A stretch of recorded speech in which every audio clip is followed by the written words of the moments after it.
It's been 5 whole entire years of Blessed and Bossed Up podcasts. I did an episode on 5 lessons I learned, so I'll let you guys listen to the episode for the lessons. But I just want to walk down memory lane for a second. I had an idea to do a podcast in 2016.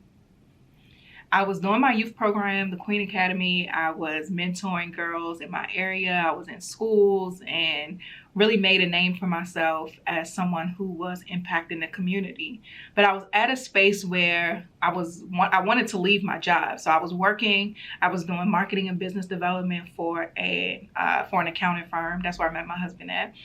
And I was doing my youth program. So I would be like up early, go to work, go to the schools, go home, up early, repeat, just trying to figure out this purpose thing, this business thing. And I hired a business coach around that time too, because I wanted to do business full time. I didn't want to balance the 9-to-5 and entrepreneurship. I wanted to figure out how can I make my dreams be something I'm pursuing full time. So in working with a business coach and really just seeing what it was going to take for me to build a sustainable company, I didn't want to do that with the youth program that I had because the business part I wasn't a fan of. I love the work, the giving back, the impact. I didn't like the business side of that, the way that I had to do that business to take it to where I wanted to go. So I decided to pivot and monetize other skills that I had, which is marketing and business development. That has always been a huge skill set of mine. Is the reason why my youth program has been was so effective and successful so quickly. And that's why everything that I've done after that just continues to grow and make impact and do well. So I said, okay, I'm going to start doing coaching and consulting, helping entrepreneurs build help entrepreneurs build marketable brands. And so I did that, and that's where this idea of a podcast came in. So it was 2016. I was newly listening to podcasts. It was only like 1 or 2 that I listened to because they weren't that popular at the time. I don't even know how I came across podcasting. The little purple app ended up on the phone one day, and I guess I got to scrolling and found a show. And I would talk to my friends about it, like, do y'all listen to podcasts? And they'd be like, no, what's a podcast? So nobody knew. And I was in that space where I was trying to figure out, like, how do I build a brand online? And social media and Instagram specifically was the way to do it at that time, where a lot of people were bloggers, and then bloggers were now becoming influencers on Instagram and YouTube. So I was like, don't want to do YouTube because who wants to sit there and edit videos? That's just going to take a lot of work. And didn't want to do Instagram because my perception of what it took to be an influencer was a lot of showing your life. And that's just not something that I wanted to do. I didn't want to have my phone up all day and feel like every time I'm hanging out with my friends or doing something, I had to record it. I didn't really like what I perceived that to be. Now I know a little better, like I can define how I influence and how I build the brand. But back then, based off what I saw, I didn't like it. So I saw podcasting as a great opportunity. I started doing some research and just seeing the way that people were moving to this platform. And I'm like, oh, this will be a great chance to be a part of something that I enjoy as a consumer and also position myself in a space that a lot of people haven't really taken advantage of, and I can be ahead of the curve. So while people are moving to podcasts, I'm not trying to create one, I'm already there. And I saw it as a big driver even for my business that I was building, doing the coaching and consulting. So I'm like, perfect, podcasting is what it's going to be. So I started planning in 2016. I wanted to do a show with the original concept was to do a show with co-hosts talking about the journey of entrepreneurship, because I couldn't find the show as I was looking for podcasts. I couldn't find a show I wanted to listen to. So I decided to create it. I think that's honestly the foundation of basically everything I've done. If I can't find it, I create it. And as I believe the basis of a lot of entrepreneurs is we solve problems and fill gaps that we want for ourselves. And so I couldn't find a show that I wanted to listen to, so I decided to create it. I approached 2 people that I knew and said, hey, y'all trying to do a podcast? We met, we talked about it. I ended up just being me and another co-host, and we launched the show in January of 2017. Around that time, I was also growing in my relationship with God. And I got saved, that y'all hear me talk about all the time. And I decided I really wanted to live my life for God. I didn't think that would interfere, or not necessarily interfere, but I didn't think that would connect to the podcast in any way. Like I wasn't looking at my faith as something that was relevant to what I was building in my business. It was just something that I was also doing in a separate part of my life. I compartmentalized it. And so as I began to grow in my faith, God got me all the way together and really gave me instructions about this platform and how to change it and what I needed to do in this space. So I compartmentalized it. But as I began to grow in my faith, God began to speak to me about the business and the brand that I was building. And so long story short, he told me to do the show by myself. I procrastinated for a few months. I think he told me maybe not long after the show launched. I was not trying to do that because I just didn't think it. My marketing brain said that doesn't make sense to rebrand and relaunch right after you launch. Like that just doesn't make sense. That means you didn't know what you were doing in the first place. And I felt that it would hurt my credibility as a coach and a consultant to do that. But I had to make a decision. Was I going to obey God or go with my business acumen? And decided to obey God. Worked out. But so I started doing the show by myself, changed it. We had to change the name anyway. And so it was in that figuring out what the show was going to be under a new name that I really was seeking God on behalf of the podcast at that point, because he told me to do it by myself.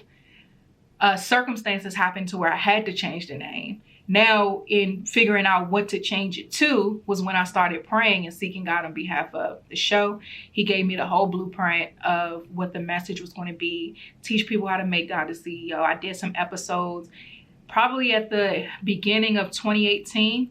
Or at the end of 2017, I did an episode called Blessed and Bossed Up, where I told people what the new show was going to be. I was very nervous because we had gained some traction. The show was doing really good as it was. We had gained some traction. We were building up a following and a little name for ourselves. And we were on the up and up. I was getting clients and things were moving in the right direction.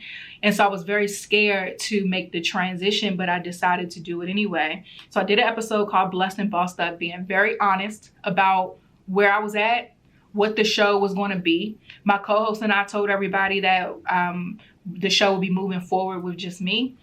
And after that, I did an episode on, it was called CEO You versus CEO God. I did an episode called God is My CEO. I don't remember. But those episodes came towards the end of 2017, beginning of 2018. That's also when I shut down my business, and y'all could watch the other YouTube video on that. January, I put out a prayer journal called God, or February, around my birthday, I put out a prayer journal called God is My CEO prayer journal. And I just kept opening my mouth on the platform. I mean, I didn't have anything to do because I had to shut down my business. I wasn't doing much outside of putting out the prayer journal. And so I really just got on this platform and spoke every single week, whatever God called me to speak. And I recognized really during that season that my gift was speaking, because for a while I wanted to know, like, God, what's my gift? And I think a lot of us, we ignore our gifts because they're not special to us, because they come so easy to us. That's why it's a gift. So people who are singers, they're not that impressed all the time that they can sing because they didn't do anything to get it. A gift is not something you do something to receive. And so for me, God really revealed to me the impact of my voice, my gift of speaking, and my ability to truly impact other people's lives. And I've seen that happen over the course of this show. I remember the first month of being officially Blessed and Bossed Up, our listenership doubled. And all that fear that I had that it would shrink, and I was willing for it to totally go away in order to be obedient, but it actually doubled within the first month. Within that first year, we just continued to grow. And I mean, now up until this point overall, we've reached over 6 million listens all over the world. We went on a whole entire tour where, I mean, I look at tour footage and to see, I had never been to Dallas before, but packed out a whole hotel ballroom. In my own city in DC, at the wharf, a very nice area. We packed out the whole ballroom at the, it was like 100 people there at the, what's the name of that hotel? The Intercontinental Hotel. We go to Chicago, never been to Chicago, filled up the ballroom. We go to Atlanta. I've been to Atlanta plenty of times, but we go to Atlanta, fill up the ballroom, and just women there who just truly want to grow closer to God. I've met some phenomenal people from this podcast. Like, I can't even begin to really explain or describe what this show has done for me. Even on the back end, I started the show, like I said, at a job, single. I had just met my husband, I think. We met in May. The show was out already. So I hadn't met my husband yet when we started the show. I've gotten engaged, married, had my first child on this platform, launched a new company, grown that company. Like, it's so much has happened over the course of the last 5 years. The impact that Blessed and Bossed Up made is one that I believe will outlive me.